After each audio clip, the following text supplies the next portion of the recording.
Caerhays has quite a strange history because, very unusually, the family which lived at Caerhays for hundreds of years and finally built Caerhays Castle itself, then promptly went bust and fled to France. And the house, because it had a papier-mâché roof and because Cornwall's very wet, the house was certainly derelict by 1840, and it remained as a complete ruin with swans nesting in the drawing room, etc., until the Williams family bought it in 1860, and it took about 4 years to get a roof back on and make the place habitable again. Well, welcome to the inner part of Caerhays Castle. It is very unusual to have this sort of feature in a building of this age. Very little has changed in the castle in 100 years. The layout is very much the same. The arrangement of the pictures and the furniture hasn't changed at all. Unlike a National Trust house, you're going to see a few dirty gumboots, a few dog hairs and roaming dogs as you go round with your tour guide.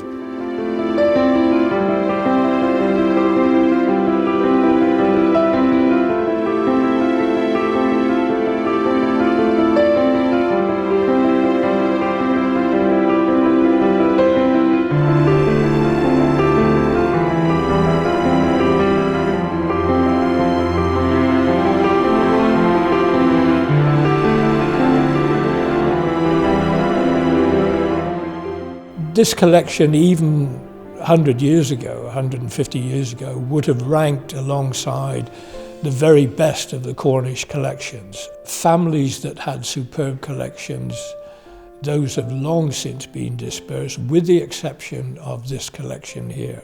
These were the types of natural history collections that were not unusual to find in the big country houses throughout Britain, especially in Cornwall, where you had such a wealth of mining and mineral heritage.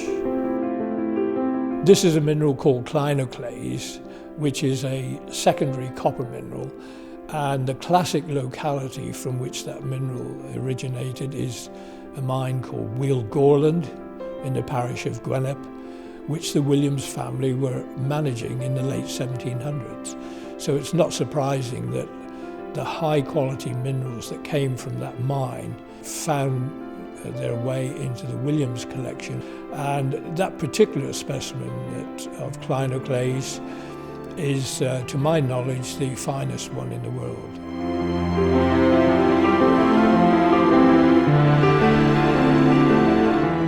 People have a concept of how people live in a castle. The reality is that we work around and live with and look after these precious things for the next generation.